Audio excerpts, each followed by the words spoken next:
Hello दोस्तों, welcome to my channel civic concept. दोस्तों आज की वीडियो में मैं आपके साथ डिस्कस करने वाला हूँ how to check steel quality on construction site. दोस्तों आपको पता ही होगा कि हमारी जो कंस्ट्रक्शन साइट है उस पर रेगुलरली स्टील का स्टॉक जो है आता रहता है और हम रेगुलरली उसको जो हमारा काम है उसमें यूज़ करते रहते हैं। बट एक सिविल इंजीनियर होने के नाते हमारी ये जिम्मेदारी बनती है कि कंस्ट्रक्शन साइट पे जो भी स्टील आ रहा है उसका हम रिकॉर्ड करते हैं, उसका जो भी क्वांटिटी में आया है उसका हम रिकॉर्ड करते हैं, उसको वेरीफाई करते हैं। प्लस दोस्तों हमें उसकी क्वालिटी भी चेक करनी जरूरी है कि जो स्टील आया है वो सही आया है या गलत। तो आज के वीडियो में मैं आपको बताऊंगा कि ऐसे 8 या 9 पॉइंट जिसके द्वारा दोस्तों हम ऑन साइट मतलब कंस्ट्रक्शन साइट पे बिना लेबोरेटरी में जाए हम दोस्तों जो स्टील आया है उसकी क्वालिटी हम वेरीफाई कर सकते हैं। ठीक है दोस्तों, तो उससे पहले दोस्तों अगर आप मेरे चैनल पे नए हो तो मेरे चैनल को सब्सक्राइब जरूर कर दीजिएगा और दोस्तों बेल नोटिफिकेशन को जरूर ऑन करें जिससे मेरे लेटेस्ट वीडियो के नोटिफिकेशन आपको मिलते रहे। तो दोस्तों स्टील जो है राइट एक बहुत इंपॉर्टेंट कंस्ट्रक्शन मटेरियल है। सीमेंट और स्टील दोनों बहुत ज़्यादा इंपॉर्टेंट है, तो इन्हीं की क्वालिटी भी उतनी ज़्यादा इंपॉर्टेंट हो जाती है क्योंकि जो सारा स्ट्रक्चर लोड है दोस्तों वो हमारा स्टील ही हैंडल करता है, जो टेंशन पोर्शन है उसमें। ठीक है, तो इसकी क्वालिटी सही होना बहुत ज़्यादा ज़रूरी हो जाता है। तो इसकी क्वालिटी अगर हमें चेक करनी है तो सबसे पहला हमें काम करना होगा कि जो भी स्टील आया है, ठीक है, जो भी स्टील आया है उसके साथ दोस्तों उसका manufacturing test certificate right MTC बोला जाता है, मैन्युफैक्चरिंग अथवा मैन्युफैक्चर टेस्ट सर्टिफिकेट जो आता है उसको चेक करना। ठीक है, जो भी स्टील स्टॉक आता है उसके साथ उसके जो टेस्ट सर्टिफिकेट आते हैं जिसमें सारी डिटेल होती है, ये जो स्टील है कौन सी कंपनी का है, उसका ग्रेड क्या है, कैसे बनाया गया है, उसके डायामीटर ईटीसी जो भी उन्होंने टेस्ट किए उनके रिजल्ट क्या क्या आया है, ये सारी डिटेल दोस्तों वो जो टेस्ट सर्टिफिकेट होते हैं उसमें होती है। ठीक है, बट पहले आपको वो चेक कर लेना है कि ये जो टेस्ट सर्टिफिकेट आए हैं वो सही आए हैं या गलत। ठीक है, उसके बाद सेकंड पॉइंट आपको चेक करना है जो ये जो स्टील आया है, ठीक है, उसकी लेंथ सही है या नहीं। मतलब दोस्तों आपको क्या करना है, एक स्टील ले लेना है और उसकी लेंथ मेजर करनी है कि वो कितने मीटर है। ठीक है, जनरली स्टैंडर्ड लेंथ दोस्तों 12 मीटर की आती है। 12 मीटर का हमारा जो सलिया है कंस्ट्रक्शन साइट पे आता है और स्पेशल डिमांड पे ही वो कम होता है। बट कई बार क्या करते हैं मैन्युफैक्चर क्या है अपना जो स्टील बचाने के लिए कई बार 1 फीट या फिर 2 फीट या फिर थोड़ा थोड़ा मतलब कम ज़्यादा वो भेजते हैं जिससे उनसे ज़्यादा क्वांटिटी में बहुत सारा स्टील बच जाता है। बट हमें चेक कर लेना है, रैंडमली स्टील चेक करने हैं कि जो भी स्टील कंस्ट्रक्शन साइट पे आए हैं उनकी जो स्टैंडर्ड लेंथ है वो 12 मीटर है या नहीं। ठीक है, ये सेकेंड पॉइंट है। थर्ड पॉइंट आपको चेक करना है वेट ऑफ स्टील। ठीक है, जो भी स्टील आया है, ठीक है, वो सही वेट का आया है या नहीं। कई बार दोस्तों क्या होता है स्टील की डेंसिटी कम कर देते हैं जिससे दोस्तों हमारा जो स्टील का जो वेट होना चाहिए वो कम होता है। ठीक है, और उससे क्या होता है हमारे स्ट्रेंथ पे भी इफेक्ट पड़ता है। ठीक है, तो स्टील की वेट कैलकुलेट करने के लिए आपको क्या करना होगा, कंस्ट्रक्शन साइट पे ही ये जो टेस्ट है वो हो जाएगा। आपको उसका यूनिट वेट कैलकुलेट करना पड़ेगा। यूनिट वेट कैलकुलेट करेंगे तो उसकी जो एक्चुअल वैल्यू है वो हमें पता चल जाएगी। ठीक है, तो उसके लिए क्या करना पड़ेगा, हमें जो भी स्टील सैंपल आया है सपोज 8 mm 12 mm या फिर 16 mm 20 mm इस तरह से 4-5 डायमीटर के स्टील आए हैं, तो हमें हर एक स्टील में से डायमीटर में से 1-1 मीटर का सैंपल हमें काट लेना है। ठीक है, अब 1-1 मीटर का सैंपल काट लेंगे उसके बाद हमें उसका वेट कर लेना है। तो जो वेट आया, ठीक है, जो एक्चुअल वेट आया और उसको कंपेयर हमें करना है d²/162 से। ठीक है, ये स्टील का यूनिट वेट फाइंड करने का जो स्टैंडर्ड फॉर्मूला है वो है d²/162। तो d²/162 में आप फॉर्मूला रखेंगे। सपोज 10 mm का डाया है और तो हमें 10²/162 करेंगे तो करीबन 0.617 kg/मीटर है। और ये 10 mm का जो हमने 1 मीटर का वेट किया उसका भी वेट इतना ही आना चाहिए। मतलब माइनर थोड़ी 1-2 डिजिट की जो है वो एरर चल जाएगी, बट बहुत ज़्यादा अगर फ़र्क आ गया 0.0617 की जगह 0.599 या 595 आ गया तो ये बहुत ज़्यादा बड़ा डिफरेंस हो जाता है। ठीक है, तो ये आपको ध्यान रखना है कि हमने जो स्टील मंगाया है उसकी जो डेंसिटी और यूनिट वेट है वो सही होना चाहिए। ठीक है, तो ये बहुत ज़्यादा इंपॉर्टेंट चेक था। उससे पहले दोस्तों बात करेंगे एक ऐप की जिसका नाम है दोस्तों पावर प्ले ऐप, जो दोस्तों मैं खुद यूज़ करता हूँ अपने कंस्ट्रक्शन साइट पे स्टील का रिकॉर्ड रखने के लिए। तो दोस्तों ये ऐप का यूज़ कैसे करना है वो सबसे पहले हम देख लेते हैं। तो दोस्तों ये जो पावर प्ले ऐप है इसके अंदर आपको मटेरियल सेक्शन में आना है, ठीक है। मटेरियल सेक्शन में आओगे तो वहाँ पे दोस्तों अलग अलग मटेरियल आपको देखने को मिल जाएंगे। जैसे कि स्टील है तो मैंने यहाँ पे स्टील का जो रिकॉर्ड है वो मेंटेन करके रखा है। तो ये आप देख सकते हैं कि मैंने यहाँ पे स्टील का जो रिकॉर्ड है वो मेंटेन करके रखा है। जैसे कि 27 नवंबर को इतना था, ठीक है, 500 kg स्टील यूज़ हुआ है और तो उसी तारीख को तो करीबन 5000 kg स्टील हमारा साइट पे आया है, ठीक है। अब हम करेंगे अपडेट स्टॉक करेंगे। तो आज जितना स्टील यूज़ हुआ है, सपोज मेरा आज 1000 kg जो है स्टील मेरा यूज़ हुआ है, तो हम इसको अपडेट करेंगे। जैसे अपडेट होगा दोस्तों यहाँ पे आपको पता चल जाएगा कि आपका जो स्टील है, ठीक है, वो दोस्तों कितना यूज़ हुआ है, कितनी तारीख को कितना अवेलेबल है। जैसे कि ऊपर देखिए 5000 kg स्टील ऐड हुआ था, यूज़ टोटल देखो 1000 प्लस 500 मतलब टोटल 1500 kg यहाँ पे यूज़ हुआ है, ठीक है। तो इस तरह से दोस्तों ये जो ऐप है इसके अंदर आप अलग अलग मटेरियल जो है उसके रिकॉर्ड मेंटेन कर सकते हैं कि कितना मटेरियल आया, कब आया, कितना अवेलेबल है। ये सारी डिटेल दोस्तों इस ऐप के अंदर आप मेंटेन कर सकते हो। तो दोस्तों इसकी जो लिंक है मैं डिस्क्रिप्शन में दे दूंगा, वहां पे जाके आप जो है ये ऐप डाउनलोड करिए, जिससे दोस्तों आपको बहुत ज़्यादा बेनिफिट होने वाला है। उसके बाद हमें जो फोर्थ टेस्ट करना है वो है दोस्तों डायमीटर का टेस्ट। मतलब जो भी हमें स्टील मंगाया है वो सही डायमीटर का आया है या नहीं, ठीक है। मैन्युफैक्चर क्या करते हैं, कई बार अपना स्टील बचाने की कोशिश करते हैं और वो सपोज 16 mm का डाया है तो वो 15 mm का भेजेंगे, 20 है तो 19 mm का भेजेंगे। 1 mm में दोस्तों हमें कोई मतलब स्टील में ज़्यादा फर्क नहीं पड़ता, बट बड़ी क्वांटिटी में अगर वो मैन्युफैक्चर कर रहे हैं तो उनको बहुत ज़्यादा स्टील दोस्तों उनका बच जाता है।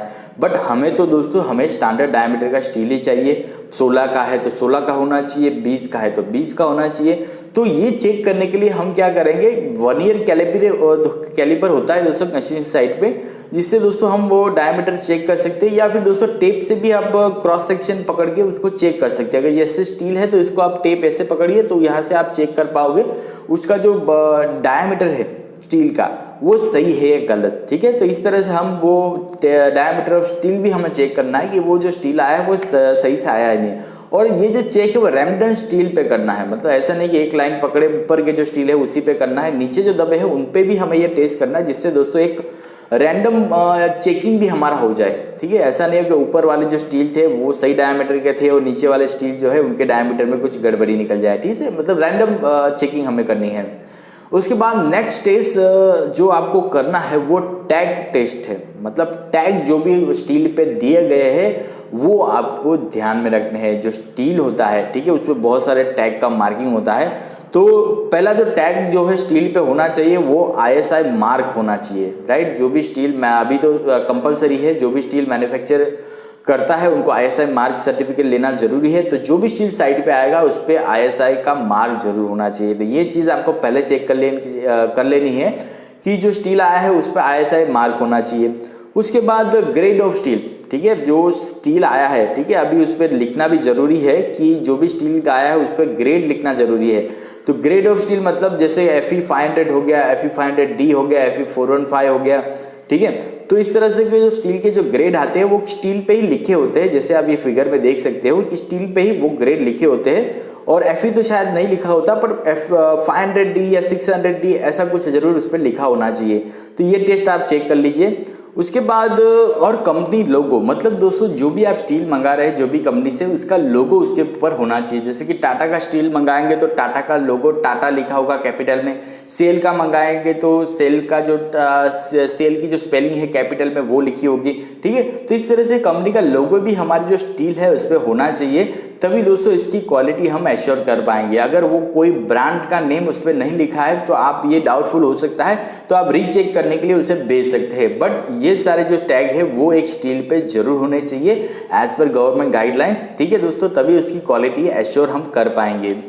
उसके बाद है नेक्स्ट दोस्तों कलर टेस्ट। तो इसे ऐसा नहीं कि हमारा जो स्टील आया है उसका मतलब कलर पूरा रस्ट हो गया, मतलब जो लाल कलर का रस्टिंग वाला कलर है वो वाला कलर वाला स्टील अगर आपको सप्लाई हो जाए तो ये जरूर दोस्तों ये पुराना स्टॉक था जो कहीं पड़ा था और वो आपको सप्लाई हो गया है, मतलब दोस्तों वो रस्टिंग ऑलरेडी उनके अंदर स्टार्ट हो गई है मॉइस्चर की वजह से। तो ऐसा स्टील हमें बिल्कुल एक्सेप्ट नहीं करना चाहिए, उससे रिजेक्ट कर देना चाहिए। साइड पे अगर पड़ के वो थोड़ा बहुत हो जाता है तो वो बात अलग है, पर पूरा रस्टिंग वाला स्टील अगर आपके पास आ जाए तो उसको दोस्तों हमें एक्सेप्ट नहीं करना चाहिए। स्टील का जो कलर है दोस्तों ग्रे कलर होना चाहिए as per the manufacturing process, ठीक है। ग्रे कलर का स्टील ही दोस्तों हमें एक्सेप्ट करना है। कई बार दोस्तों रिक्वायरमेंट के हिसाब से पहले से कलर करके भी आते हैं, जैसे ग्रीनिश वाला जो कलर होता है वो कई बार होता है, तो वो दोस्तों ये ध्यान रखना होगा। उसके बाद नेक्स्ट स्टेज है दोस्तों, इंपॉर्टेंट है, बहुत ज़्यादा इंपॉर्टेंट है, ये तो ज़रूर करना चाहिए, सबसे पहले यही करना चाहिए मेरे ख्याल से। ये होता है दोस्तों बैंड टेस्ट। दोस्तों बहुत पहली मैं एक्सपीरियंस के हिसाब से बताऊँ तो हमने साइट पे जब मैं था तब मैंने स्टील ऑर्डर किया और स्टील आ गया, तो मैंने कोई क्वालिटी टेस्ट नहीं किया, मैंने मैन्युफैक्चरिंग सर्टिफिकेट देख लिया और उसके हिसाब से मैंने स्टील कटिंग लेंथ देख के मैंने साइट पे लेबर को स्टील पहुंचा दिया। तो पहुंचाने के बाद क्या हुआ कि हम जब भी लेबर जो है उसको 90 डिग्री बेंड करने लगे, ठीक है, सिर्फ 90 डिग्री बेंड किया तो स्टील में क्रैक पड़ने पड़े, क्रैक मतलब गिरने लगे, मतलब सिर्फ 90 डिग्री बेंड होने पर ही स्टील में क्रैक पड़ने लगे। तो लेबर ने क्या किया, मुझे आके इन्फॉर्म किया कि सर जी ऐसा है कि ये जो स्टील हम 90 डिग्री बेंड कर रहे हैं तो उसमें तो क्रैक हो रहे हैं। तो मैंने देखा कि नहीं ये स्टील अभी सही नहीं है, तो मैंने सबसे पहला काम ऐसा किया कि मैंने रैंडम सैंपल कलेक्ट किए। ऐसा नहीं कि पूरा स्टील का स्टॉक ही मेरा खराब हो, तो मैंने क्या किया, रैंडम सैंपल कलेक्ट किए 1-1 मीटर के 1 मीटर और 1.5 मीटर का, और उसको लेबोरेटरी टेस्टिंग में भेजा और वहाँ पे जाके उसकी टेंसाइल स्ट्रेंथ और बेंड टेस्ट जो होता है वो मैंने कराया, ठीक है। उसका वीडियो भी दोस्तों मैंने बनाया है, टेंसाइल स्ट्रेंथ और बेंड टेस्ट का, जो लिंक आपको ऊपर मिल जाएगी, वहाँ पे जाके आप वो जो दोनों टेस्ट है वो भी आप देख सकते हैं कि मैंने बनाया है। तो बेंड टेस्ट में क्या हुआ कि जो स्टील है वो 90 डिग्री होने से पहले ही टूटने लगा, मतलब दोस्तों ये सही नहीं है। ऊपर से क्या हुआ कि उसकी जो टेंसाइल स्ट्रेंथ थी वो भी दोस्तों कम थी, इसी वजह से वो जो स्टील है वो गलत था, मतलब उसकी क्वालिटी सही नहीं थी और मैंने तुरंत ही वो जो पूरा स्टॉक है उसको रिजेक्ट कर दिया और जो मैनेजर है, जो हमारे मैनेजर थे, उनको बोल दिया कि ये जो स्टील है हमें नहीं चाहिए, ये इसकी क्वालिटी सही नहीं है, ठीक है। तो इस तरह से दोस्तों आप इसको स्टील को टेस्ट कर सकते हो। तो ये जो बेंड टेस्ट है इसमें जनरली दोस्तों 180 डिग्री हमें बेंड करना होता है, आपको स्टील को 180 डिग्री बेंड कर लेना होता है। उसके बाद दोस्तों ये देखना होता है कि स्टील में कोई क्रैक वगैरह या फिर स्टील में कोई रस्टिंग अगर हुआ रप्चर है या नहीं, यार ये सारी चीज़ें आपको चेक करनी होती है। उसके बाद है होता है bend test, right. Bend test में क्या होता है कि जो स्टील है जनरली ये ज़्यादातर हमारे इंडिया में नहीं परफॉर्म किया जाता, बट उसमें क्या होता है कि स्टील को 135 डिग्री पर बेंड करके 135 डिग्री बेंड करके उसको 100 डिग्री सेल्सियस टेम्परेचर पे दोस्तों 30 मिनट के लिए रखा जाता है, ठीक है। 100 डिग्री सेल्सियस टेम्परेचर पानी में, ठीक है, 30 मिनट तक रखा जाता है। उसके बाद उसको ठंडा किया जाता है, ठंडा करने के बाद वो उसको और दोस्तों 157 डिग्री बैंड किया जाता है, 135 से 157.5 डिग्री तक उसको दोस्तों बैंड किया जाता है और उसके बाद दोस्तों उसको चेकिंग किया जाता है।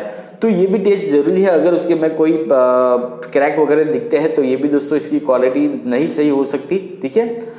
और लास्ट जो टेस्ट है मैंने जैसे बताया कि टेंसाइल स्ट्रेंथ जो है वो हमारे फील्ड पे तो नहीं हो सकता, पर लेबोरेटरी टेस्ट में आप भेज दीजिए। अगर आपको ये जो सारे मैंने चेक बताए इसमें कुछ भी आपको डाउटफुल लगता है, जितने भी मैंने टेस्ट बताए हैं फील्ड टेस्ट, अगर किसी एक में भी आपको डाउट लगता है तो आप स्टील के सैंपल कलेक्ट करके किसी अच्छी सी लेबोरेटरी जो है जो कंस्ट्रक्शन मटेरियल टेस्टिंग करती है वहाँ पे स्टील सैंपल चेक करने को भेज दीजिए, ठीक है। अगर लेबोरेटरी में जाएगा तो उसका जो भी सच है वो बाहर आ जाएगा, रिपोर्ट्स जो भेज दिए वो तो अपने हिसाब से भेजते हैं, ठीक है। और आप लेबोरेटरी में चेक कराएंगे तो वो सारा जो सच है वो बाहर आ जाएगा, स्टील की क्वालिटी कैसी है क्या है सब पता चल जाएगा, ठीक है दोस्तों।